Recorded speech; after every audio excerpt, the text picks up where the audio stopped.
In this video, we're going to be breaking down how I shot a recent real estate short film called A Day in the Life, which if you didn't see it, I posted it 2 videos ago on the channel. It was a cinematic luxury video of a property, but it's not a traditional real estate video. It has a story behind it, so it makes it more of a lifestyle video, and I'm super proud of how it came out. So I figured in this video we would break down every scene, the gear that we used, why I shot the things the way that I did, just some context, and hopefully give you some tips along the way, and even get down to the color grade of the video. So let's get into it right now. So before jumping into the video, let's quickly talk about the gear that was used. I used my Canon R6 with my 15-35, which is what's filming me right now, and it is my go-to real estate setup with the DJI RS3 mini gimbal. But then I just wanted to take this a step further, and I actually rented a C70, which is a cinema camera from Canon. And I'm so interested in this camera. I've used it a handful of times, and it's the best image I've ever seen. Hands down, beats this one and anything else I've seen. It just looks so great, and so I was so excited to rent it from my friend Wes and use it for this project, and I think it paid off because those shots just look so different. Look like cinema. That's just the only way to put it. Just looks like a cinema camera, doesn't look like a mirrorless camera. And it definitely took the video to the next level because the whole video wasn't gimbal, and if you saw another video where I broke down one of these videos, all of that stuff was shot just using a gimbal, which was my normal setup, but this brought another new element into the video along with some tripod shots, so really broke it up. We had a blend of gimbal shots, handheld shots, tripod shots, so I think it really elevated the quality of the video, not just because it was a higher end camera. And on the C70 I used the Sigma 35mm 1.4 art lens, and on the C70 we had a speed booster making it full frame, so that was also really cool. But now let's jump into the first clip.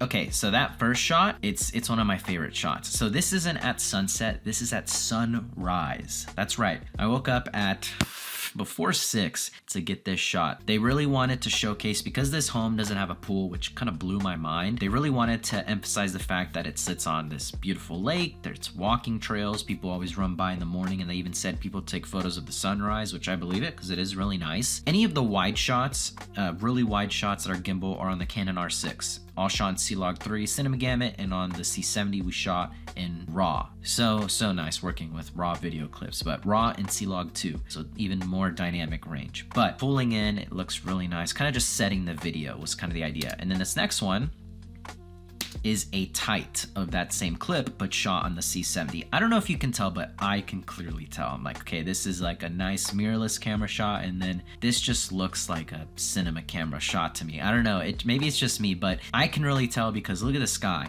We have the exposure perfect right here at the bottom, lower third framed up really nicely, all the water droplets, adding some nice bokeh and interesting, the sun in the center, and then you still have all this dynamic range. You still have sky detail in the top, which is crazy. I wanted to start with a wide shot showcasing the scene, and then a tight shot of it, and quickly jump into the home. It's called A Day in the Life because we came up with the idea to showcase sunrise to sunset, what a day in the life would be at this luxury property. And I'm glad we did that because it totally makes sense that way. So we have sunrise, and I also love that back to this shot, it's handheld, not a gimbal, so it breaks it up. We have a coffee station that they wanted to highlight, so we have her coming in, slowly down the gimbal. This right here is shot on the C70 handheld, and then jumping into the next scene, which is like her going to get ready, and again highlighting specific areas of the home they wanted me to showcase. So all of this was not just random shots, it was all very scripted and planned out in the sense of at least like a very thorough shot list is what I meant to say. And you can see so far every shot that I've done is a wide, a medium, and a tight, or a wide and a tight. That just breaks up videos a lot more, makes them a lot more interesting, higher produced if it's not just all wide gimbal shots or all certain focal lengths. And that's one thing I really stress with real estate videos because it can easily get really boring in my sense, and kind of if every shot is a wide gimbal shot, so breaking them up with wide shots is a big plus.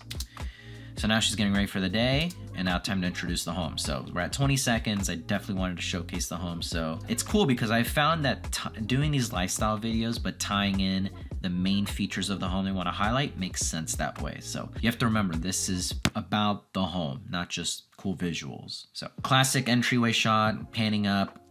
I'm gonna say this right here, it bothers me so much that this is not straight at the top, but just gonna get it to work. Minor detail. So that little film transition, that little overlay, those are from Tropic Color, I believe. I really love those. They're really minimal, not in your face, and I love film stuff, as you guys know probably by now on the channel. But I just wanted something else that wasn't just a clean cut and not like a crazy transition, because that wouldn't match the video. So I just like to use those if I need to get from one scene to another. So funny enough, you're probably wondering like, why did you start with the inside and then jump into the outside? And I honestly don't know. It just made sense to me that way. It's like, boom, here's this amazing entrance, but then wait, let's show you the outside of the home. And so classic shots going, you know, revealing the home, backyard. Those are very standard real estate shots, just showing it gimbal left to right slowly. All shot, everything in here was shot in 4K 60, I believe, just because I wanted full flexibility in post. And so then now it's kind of like morning time. Kids are running down the stairs. Really cool shot. And then they're going to school. And so I thought this was a cool perspective. I love this shot because it's not focused on them, it's focused on the home. This is on the C70. I wish the sun was actually shining here, because then you could see the flowers in the foreground, but just showing that it's like, okay, we're going to school, it's down the road, close to the home. And then I just wanted to add more to the shot by doing a handheld shot next, close up. And again, just that little transition to jump into the home and showcase this like statement main shot where it's a big open layout. This was previously a model home and it still looks like one. So then highlighting more of the kitchen, things that normally we highlight in real estate videos that I've noticed are like gas stoves, like the sink, any additional features and upgrades. So I thought this real close-up was nice. These built-in faucet things on the stove are a big deal, so we highlighted that too. Then she's washing her hands. And then the shot of the kitchen. So all of it so far, as you can see, like shows something about the scene and then showcase the space, or vice versa. That way it all ties in together, at least for me. And now it's kind of like later in the afternoon. We're riding in a golf cart to the amenities, which are nearby, to showcase that. It's actually cropped in a lot, but because it was in 4K, I could still punch in by like 30%. My one wheel is actually right out of frame. I just left it there like a dummy, but I didn't want that in the shot, so I just cropped in a lot. Still looks great. Probably another one of my favorite shots also. This is a good thing to note. So just using a different camera, like a cinema camera, a handheld rig, makes you get different types of shots, different perspectives. Like if I had my gimbal, I would have gotten half the shots that I did. I feel like they all would have just been the standard, you know, regular point of view, left to right, pull-ins, traditional shots, which nothing wrong with that. But because it was a different rig, it was handheld, it was just brings a new perspective. And so I was like, let me just have myself focused in on like the amenities, and the kids are running like they're going to the pool. And I love how it turned out. And then here's a perfect example of the dynamic range of the C70. This is just using the conversion LUT, which I'll talk about here in a little bit, but look at this. You have the cloud detail and all of this shadow detail. None of this is like crazy pushed. It's literally just translated into Rec 709 with a little bit of a grade, and it looks great. So if I had my R6, you probably wouldn't have this much detail in the shadows, and the highlights, the clouds would probably be like more white and blown out. So that's just the difference between a mirrorless camera and a cinema camera. So it just looks so good to me. Same thing like that, playing at the park, and then that I was on my one wheel holding that C70. Pretty risky, but. And then a cool drone shot. Funny enough, my drone is a Mavic Air 2. Doesn't have a ton of detail in it, in the sense of like it's just regular color profile, no log. I just shot it in standard and kind of matched it to their clips, and I think it worked out fine. But the time of day is key. It's so cool that we have the sun flare, or the sun kind of reflecting off the water, backlit to make it a lot more dynamic. Looks good. Now it's kind of like evening time, obviously, and they wanted to highlight that you have a little bar area and then enjoying some drinks in the back. This is the point of view. I love this shot, especially the transition that happens next. It's kind of the point of view what it would like to be here, at the end of the day. Kind of like later in the afternoon, and then I transition it into the evening, which I wish they were, you can kind of tell it's obviously the same place, but I wish I got that same shot exactly where this one was. But funny enough, this is not a sunset clip. This is a sunrise clip, but I feel like it looks the same, so that's why I did that. I noticed that the clips were similar. I was like, this could probably be believable, and so I love that this also shows the other point of view. And then this is now actually at dusk, and these are on my camera. I think most of the rest of the videos on my camera because I was doing the actual twilight photos. And this is at like ISO 12,800, which is actually pretty impressive. That's one thing I got to give to the R6 is it has pretty good low light performance. Looks, you know, pretty dynamic, but you can tell there's not a lot of detail up here in the sky, and there was, so that's a bit of a bummer, but it still looks good. The house is the important part. Another C70 shot, you know, just showcasing a little bit more of a, you know, details in the area, but this is a sunrise clip, but meshed together, you can't tell. I love this. I was just taking random shots because I had my camera on the tripod doing the dusk photos, and I was also getting some video clips. I wasn't gonna do like on and off with the gimbal, so I was like, you know, tripod shots it is. And here you can tell, at least for me, you know, this has not been graded heavily, but you can tell there's like no detail in the trees over here, and then almost none over here also. It's like, it's still pretty good, but this is also again at 12,800, so you can tell the dynamic range is not as much as like the C70. It was a long clip, sped it up to a bit of a time lapse. Love that. Just, I don't know, I just really like that shot, showcasing it along with the address and then kind of blue hour-ish. And then this is a really cool shot. They had this idea of having the kids being tucked in, kind of like end of the day, especially since the kids were featured in the video, which I made sure that, you know, they're totally fine with obviously them being on camera and stuff like that for the video and everything. You know, I had no lights in this. No, it was all run and gun. And so I just used the lamp, turned off the lights in the room, used the lamp as my light source, backlit it, and I think it turned out pretty good. So random clip I got of the birds flying. I felt like just added again to that ambiance of living there, what it's like, things you can witness, and this is at sunrise again. And then that last shot just fades into like this cool shot of the moon, which again was sunrise, but makes you think that it's sunset. Shot on the C70, those last two clips, just looks so good to me, looks so different, but I thought that was a perfect way to end it because obviously you see the moon, so you think, oh, it's nighttime, and I think it worked out great.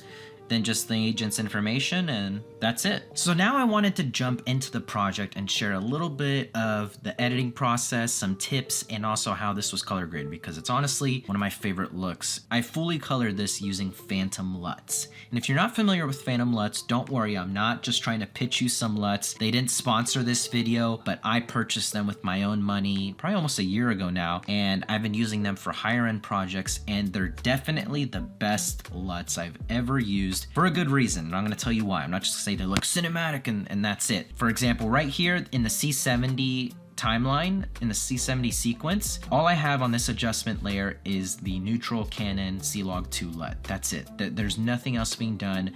It's just converting it to Rec 709, and it looks so good. And there's a reason for that. These LUTs are modeled off Arri cameras.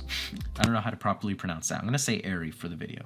No, I'm gonna say Arri. They're modeled off Arri camera look, that iconic Hollywood look that almost every movie is shot on an Arri camera for a good reason. It's the best color science, the most dynamic range, just the best camera, top of the line. And so this guy, Joel, which he reached out to me and offered me to, you know, showcase them if I wanted to, and provide a link in the description with you guys with a discount code, so that's awesome. But he's a DP and he shoots with Arri cameras, and so he modeled these LUTs to replicate those looks, and they look great, especially the fact that they're camera specific. That's the big thing, and that's why they work so well. They're not just kind of like cinematic LUTs that you just throw on your footage and you have to kind of make work, or half the time they won't. These work specifically for C-Log 2 and C-Log 3. So if I go over here to the R6 footage, let's just put, you know, some clips that we didn't see, so it's not the same stuff. This is a cool clip right here. Turn on the grade, and you have just epic looking footage already. And this is great for real estate too, because you want your stuff to look pretty normal, not crazy stylized teal orange looks or something like that. I love that this has been working so good for me. I've been using them on like I said, a bunch of higher end projects, and I've had great results. And so I love this because I can just preview the stuff on this timeline, and then if I like it, drop it over there. And it just made the editing process so much easier. You know, it's a short one, a little over a minute and a half, and I feel like I made this edit in a day because I had a solid shot list, a solid timeline. I knew what we were doing, got the shots we wanted, the concept of it. Then it was just a matter of actually putting the pieces into it, which are the video clips, and it worked out so smoothly in my opinion. So for this actual film, I used a bit of a more stylized grade because I just didn't want everything to look like normal. I wanted the grade to emphasize the mood, which is a short film type of video, but still keep it really minimal. Again, all I did, you can see if I go right over here to the layer, actually, I didn't actually do it on the layer because we're dealing with multiple cameras. I had to put it on the clip itself. I used his film-based LUTs, which I'll jump over here for a second and bring it up real quick. So you can get an idea. These are the Phantom LUTs. You can see here the Arri Alexa Mini on the left and the Canon C300 Mark III on the right, and they look identical. So the color sciences match so well. But the cool thing about his LUTs is his pack is, you know, meant to give you that natural look from an Arri Alexa Mini, but then also he has a film look pack that is really cool because they're not, again, crazy presets. They're still really good, but also in the sense of like not over stylized. I keep coming back to that. So I kind of just cycled through some of those and found one that I liked, and it looked really good. I'm really happy how it came out. So if you're interested in checking out these LUTs, you can check them out in the link in the description. Use code Andrei to give yourself 15% off when you check out. And the cool thing is too, they're not just for Canon. I know he has some for Blackmagic, Red, other cameras. So I just love that these are so accurate, work so well because they're camera specific, not just a generic, works with log footage type of LUTs. These are just gonna definitely work with your camera if you purchase the right one. But yeah, just so impressed by these. So that's pretty much it. That is a breakdown of the short film, A Day in the Life. I love shooting these types of videos. It was really cool because after I posted that, I've already had some other people interested in shooting similar content, and I just love it. I feel like I'm so close. I'm pulling the trigger on a Canon C70 because I feel like that's the next step. I'm so excited on video, filmmaking, those types of things over photography. Funny enough, I feel like I was always labeling myself as a photographer, and now I feel like that's definitely changed because I'm just so much more excited about video. You know, getting to create stories like this and different types of video marketing has just been awesome. And so touching on video marketing, I wanted to mention that I did see a couple people say this isn't real estate video marketing and this isn't a real estate video, and I totally get it. And my response is just simply, I'm trying to do things differently. I feel like this industry, everyone's doing the same stuff. There's barely innovation in it, and everything looks the same. And I have to mention too, we did provide a full-length, regular styled listing video showcasing the whole home. The whole point of this was to draw attention on social media, showcase what this real estate team is willing to do for their listings, for their higher-end listings, and then potentially find someone interested in the home, take them over to the listing where they actually see all the photos and the full-length listing video, stuff like that. In that sense, it is real estate video marketing to me. It's just unique. That's what it comes down to, but it's obviously not going to be for everyone, and I totally get it. But I am super happy on how it came out. Can't wait to do more of these, and I hope you enjoyed it.